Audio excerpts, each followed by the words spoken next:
Assalamualaikum warahmatullahi wabarakatuh.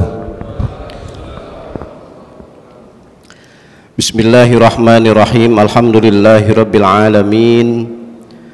Wabihi nasta'in ala umurid dunya waddin. Wassalatu wassalamu ala sayyidina Muhammadin khatamil anbiya'i wal mursalin wa ala alihi wa sahbihi ajma'in. Rabbi shrah li sadri wa yassir li amri wahlul 'uqdatam min lisani yafqahu qawli wala haula wala quwwata illa billahil aliyil azim. Amma ba'du. Hadirin wal hadirat, Bapak-bapak, saudara-saudara jamaah Masjid Jami Darul Ilmi yang berbahagia. Dalam kesempatan pagi ini saya akan baca salah satu ayat di dalam surat Al-Ahzab. Allah berfirman, A'udzubillahi minasyaitonirrajim. Innallaha wa malaikatahu yusholluna 'alan nabi ya ayyuhalladzina amanu shollu 'alaihi wa sallimu taslima.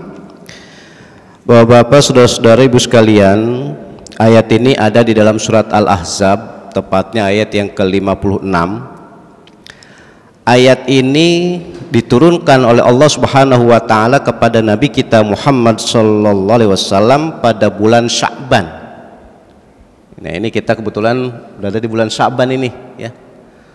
Bulan Sya'ban. Tapi kadang di masyarakat bulan Sya'ban enggak tapi populer. Yang populer nyebutnya bulan Rawah. Bahkan Rawah itu dalam kamus bahasa Arab enggak ketemu bulan Rawah. Karena aslinya adalah ruh. Kalau ruh itu satu, kalau banyak namanya arwah. Cuma kita ini secara umum, entah di daerah mana aja, termasuk di Betawi ini, di Jakarta, nyebutnya bukan bulan arwah lagi, bulan rawah. Nah, acara-acaranya untuk mendoakan orang-orang yang sudah wafat nyebutnya rawahan, gitu. Makanya tadi saya bilang di kamus bahasa apapun nggak ada itu rawahan, ya. Udah, kembali dalam kajian kita di sini. Jadi bulan Sya'ban itu disebut juga bulan sholawat. Kenapa? Sebab ayat yang berkenan tentang sholawat kepada Nabi Muhammad SAW itu di dalam surat Al-Ahzab, tepatnya ayat yang ke-56, diturunkan oleh Allah kepada Nabi pas di bulan Sya'ban ini. Makanya sangat-sangat dianjurkan ketika kita di bulan Sya'ban ini membaca dan banyak membaca sholawat kepada Nabi Muhammad sallallahu alaihi wasallam. Jadi disitulah keistimewaan bulan Sya'ban, karena ayat yang berkenan tentang sholawat diturunkan pada bulan ini. Yang selanjutnya justru diturunkannya ayat atau surat yang berkenan tentang sholawat itu di bulan Sya'ban juga kewajiban. Nah, ini redaksionalnya, kewajiban membaca sholawat pada Nabi Muhammad SAW ini pun terjadi di bulan Sya'ban, gitu. Maka ada istilahnya, kita membaca sholawat itu ada waktu-waktunya sunnah, tapi ada waktu-waktunya wajib. Saya contohkan saja, ini cara ngaji fikih, ya. Sholawat yang wajib dibaca itu adalah ketika kita sholat, baik itu sholat sunat maupun sholat wajib. Baik, ya, sekali lagi saya bilang, sholat sunat maupun sholat wajib membaca sholawat. Kalau sholawat itu dibaca di dalam sholat itu, yang terkenal adalah at-tahiyat, atau kita juga sekali lagi kadang-kadang nyebutnya bukan at-tahiyat, nyebutnya tasyahud, ya. Nah, dilambangkan ketika kita membaca sholawat di dalam tasyahud atau tahiyat itu adalah biasanya kita digandeng dengan ucapan syahadat, yaitu asyhadu alla ilaha illallah wa asyhadu anna muhammadar rasulullah. Nah, berarti kalau orang sholat baik wajib maupun sholat sunat tidak membaca sholawat kepada Nabi Muhammad SAW, maka tidak sah sholatnya. Dengan catatan kalau sengaja, ya. Makanya minimal kita baca Allahumma sholli ala Muhammad. Atau, nah ini yang saya ingin teruskan lagi, kadang di masyarakat ini ada beda, bahkan beda pendapat.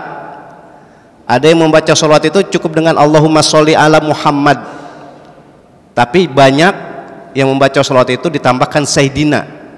Allahumma sholli ala Sayyidina. Nah, yang ingin saya kemukakan bahwa Bapak, saudara-saudara, ibu sekalian, membaca sholawat itu yang tadi saya bilang kewajibannya itu di bulan Sya'ban. Nah, ketika kita tadi saya bilang wajib membaca sholawat di dalam sholat itu, masalah redaksionalnya antara mengucapkan Sayyidina dan tidak Sayyidina itu tetap sah.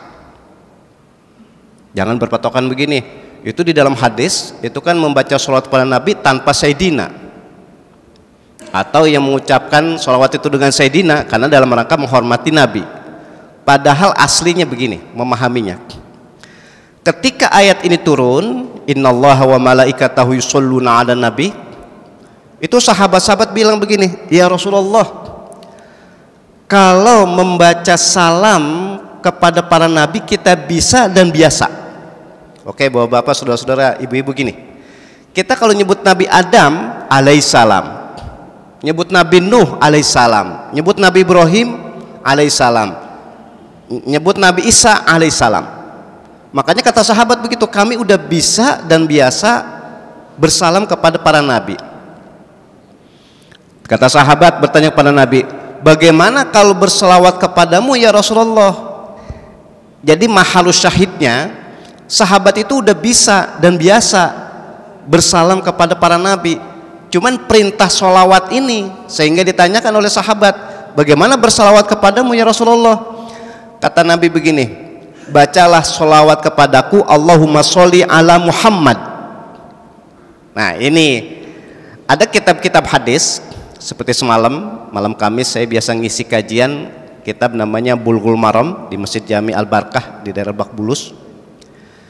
Di dalam kitab itu diperjelas begini, jadi ketika Nabi bilang Allahumma sholli ala Muhammad, itu Nabi menunjukkan kepada sahabat-sahabat tentang ketawaduannya Nabi, tentang rendah hatinya Nabi. Nabi nggak bilang bacalah sholawat kepadaku Allahumma sholli ala Sayyidina, enggak. Sayyidina itu kan diartikan tuanku. Nabi nggak bilang Allahumma sholli ala Habibina, bacalah sholawat kepadaku dengan lafaz Habibina, kekasihku, enggak. Nabi itu mendidik, mengajar kepada kita untuk tawadu, rendah hati. Padahal aslinya betul beliau pas untuk disebut Sayyidina, padahal beliau pas untuk disebut Habibina, tapi beliau tidak mengatakan itu. Jadi ini didikan. Ketika Nabi ditanya tentang membaca sholat pada beliau, beliau katakan cuman Allahumma sholli ala Muhammad aja. Berarti sampai sekarang, maksud saya begitu, kita dan kawan-kawan kita dan siapa saja membaca sholawat cukup dengan Allahumma sholli ala Muhammad itu betul dan benar, bahkan sah ketika diucapkan ketika sholawat di dalam sholat. Sekarang bagaimana kalau kita, kawan kita dan siapa saja ketika membaca sholawat ditambahkan Sayyidina, bahkan sampai komplit, Allahumma sholli ala Sayyidina wa Habibina wa Syafi'ina wa Qurrati a'yunina, dan seterusnya dan seterusnya. Itu namanya litakzim, itu namanya menghormati, mengagungkan, memuliakan. Analoginya aja, kiasnya aja gini, bahwa bapak, saudara-saudara, ibu sekalian, kita ini punya bapak, kita ini punya ibu, kita ini memanggil nama bapak kita, kita tidak akan mungkin kita lakukan, risih, sungkan.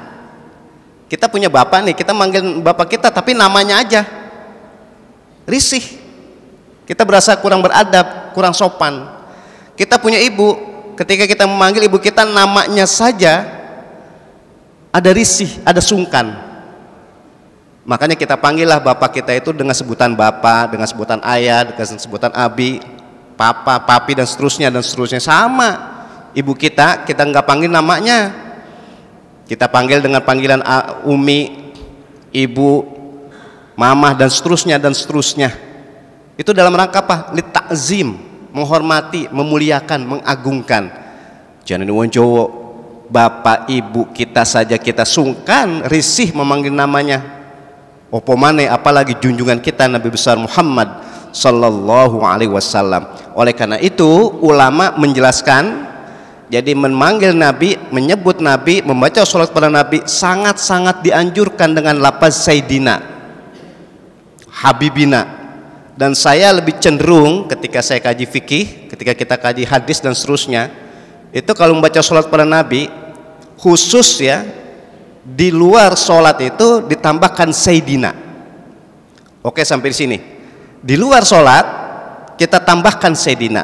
Tapi kalau di dalam sholat boleh ditambahkan Sayyidina, boleh tidak atau tanpa Sayyidina.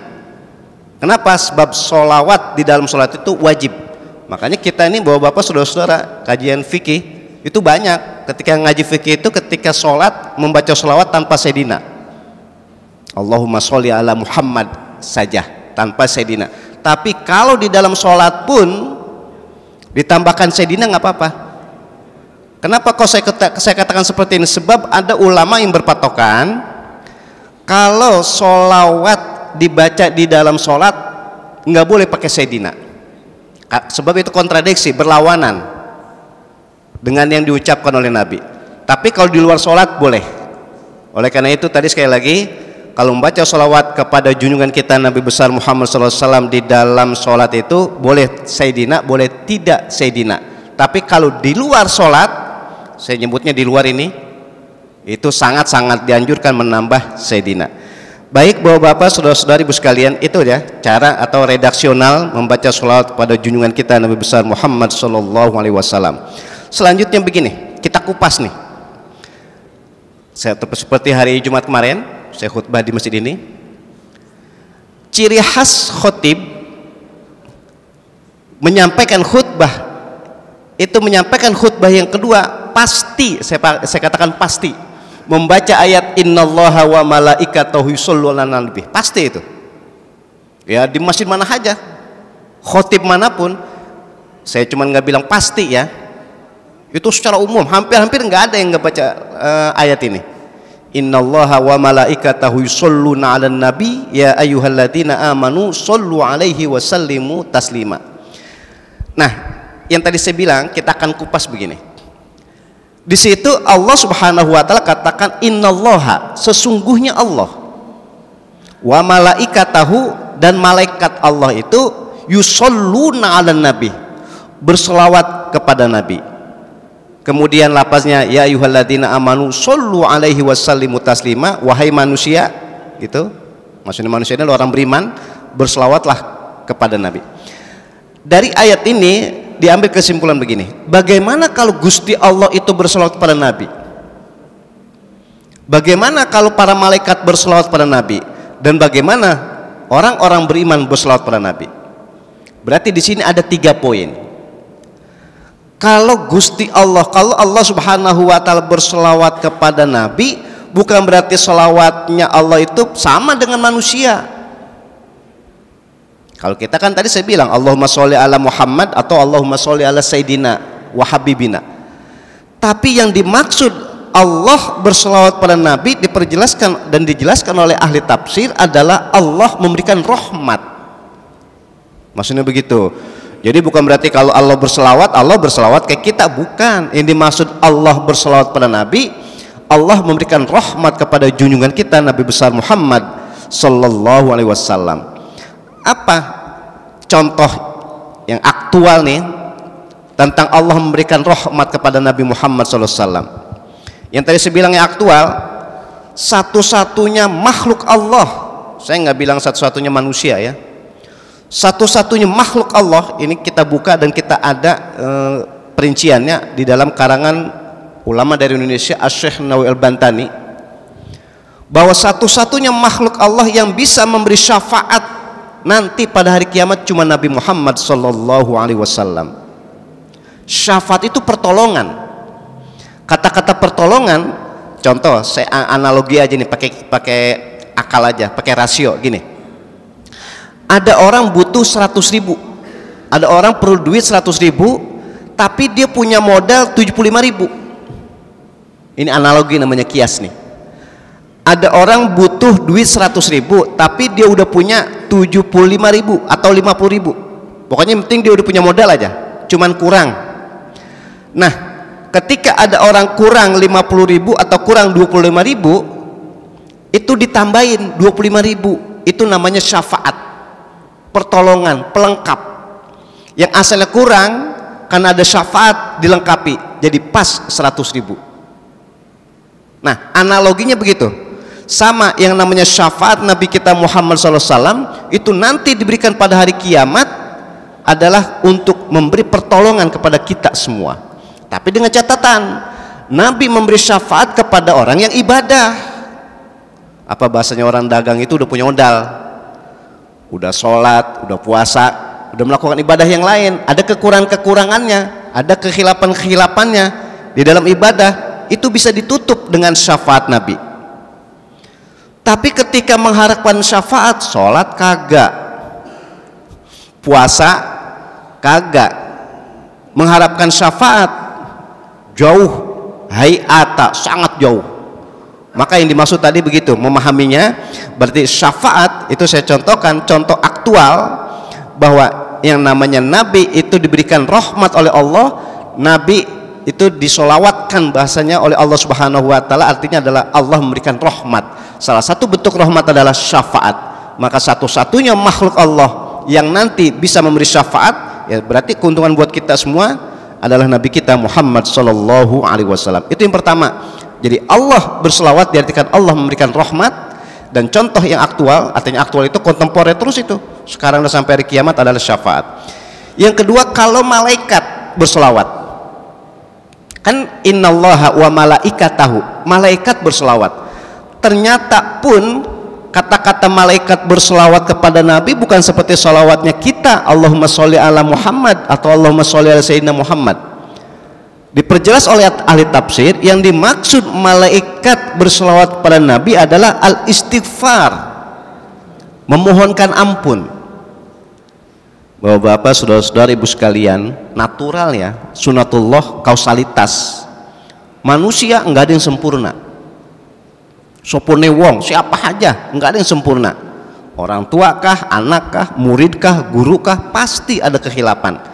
Baik kehilapan itu yang tidak disengaja atau mungkin bahasa kasarnya ada dosa yang disengaja. Manusia enggak ada yang suci, manusia enggak ada yang bersih, pasti punya kehilapan, pasti punya dosa. Yang menariknya tadi, sholawatnya malaikat itu kepada Nabi diartikan malaikat memohonkan ampun. Kalau malaikat memohonkan ampun, apalagi malaikat yang memohonkan ampun, itu pasti mustajab. Sebab ada kitab namanya Tanbihul Ghafilin karangan Imam Abu Laith As-Samarqandi.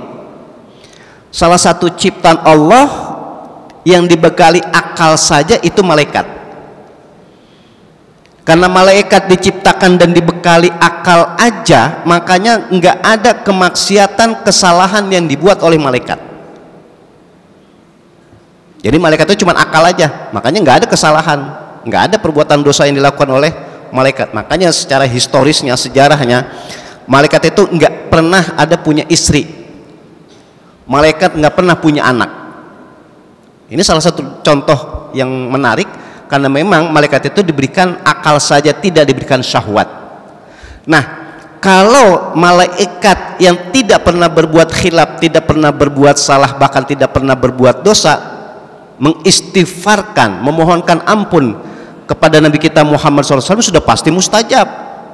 Makanya sekali lagi berdasarkan hadis-hadis yang otentik, hadis-hadis yang sahih, Nabi kita Muhammad SAW itu bukan hanya dijamin masuk surga, tanda kutip, beliau itu bukan hanya dijamin pasti masuk surga, bahkan beliau bisa menjamin 10 sahabatnya masuk surga. Kan hebat. Beliau itu bukan dijamin saja masuk surga, beliau menjamin 10 sahabatnya masuk surga.